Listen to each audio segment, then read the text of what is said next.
Hello buddies, welcome back to food is life. ఈరోజు మనం వీడియోలో ఇన్స్టెంట్గా పునుకులు ఎలా ప్రిపేర్ చేసుకోవాలి, అలాగే దానికి కాంబినేషన్ మనకి బండ్ల మీద దొరికే టమాటా చట్నీ ఎలా ప్రిపేర్ చేసుకోవాలి చూసేద్దాము. ఫస్ట్ బౌల్లోకి ఒక కప్పు పుల్లటి పెరుగు వేసుకోవాలి. ఇందులోకి రుచికి సరిపడా చూసుకుని మనం ఉప్పు వేసుకుని ఫస్ట్ అయితే గరిటెతో కానీ విస్కర్తో కానీ ఇలా మిక్స్ చేసుకోవాలి. ఆ తర్వాత ఇందులోకి ఒక కప్పు మైదా పిండి, ఒక కప్పు బొంబాయి రవ్వ, ఒక 2 స్పూన్లు బియ్యం పిండి, తర్వాత కొద్దిగా తినే సోడా కూడా వేసుకుని వాటర్ పోయకుండా ఫస్ట్ అయితే కలుపుకోవాలి. తర్వాత కొద్దిగా వాటర్ పోసుకుంటూ మనం మిక్స్ చేసుకోవాలి. ఆల్రెడీ మనకి పెరుగు ఉంటుంది కాబట్టి వాటర్ ఎక్కువ పట్టవండి.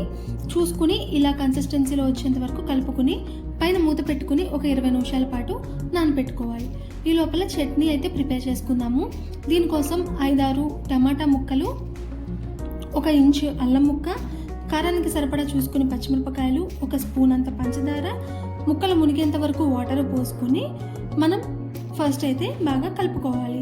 కొద్దిగా వాటర్ అనేది హీట్ ఎక్కిన తర్వాత మనం పైన ఒక మూతనైతే పెట్టేసుకుని కవర్ చేసేసుకుని ముక్కల్ని బాగా ఉడికించుకోవాలి.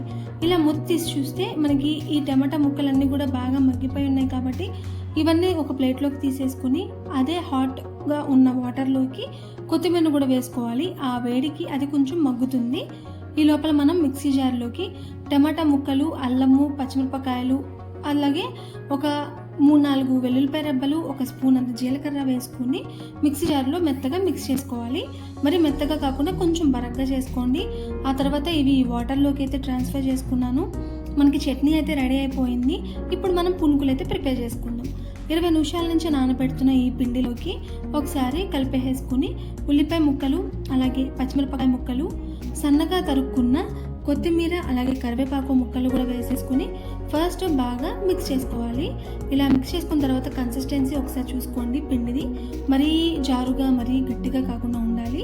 ఇప్పుడు మనం ఆయిల్ అయితే హీట్ చేసుకుని ఫస్ట్ పక్కన పెట్టుకోవాలి. ఇలా ఆయిల్ హీట్ ఎక్కిన తర్వాత ఇందులోకి అయితే పునుకుల్ని వేసుకోవాలన్నమాట. చిన్న చిన్న పునుకులుగా వేసేసుకుని ఇవి ఒకదానికొకటి అతుక్కోకుండా మనం ఇలా కలుపుకుంటూ ఉండాలి. అన్ని వైపులా బాగా వేగి బాగా వస్తాయి పునుకులు. లో ఫ్లేమ్లో పెట్టుకుని మనం పునుకుల్ని వేయించుకోవాలి. అప్పుడే మనకి పునుకులు అనేవి లోపల నుంచి కూడా ఉడికి మంచి టేస్ట్తో బాగా వస్తాయి. ఇన్స్టెంట్గా మనం ఒక 15 నుంచి 20 నిమిషాల్లో ఈ పునుకులు అయితే ప్రిపేర్ చేసుకోవచ్చు. నేను ఇక్కడ ఒక వాయి తీసేసి ఇంకో వాయి కూడా వేస్తాను పునుకులు. చాలా టేస్టీగా చాలా బాగుంది ఈ పునుకులు.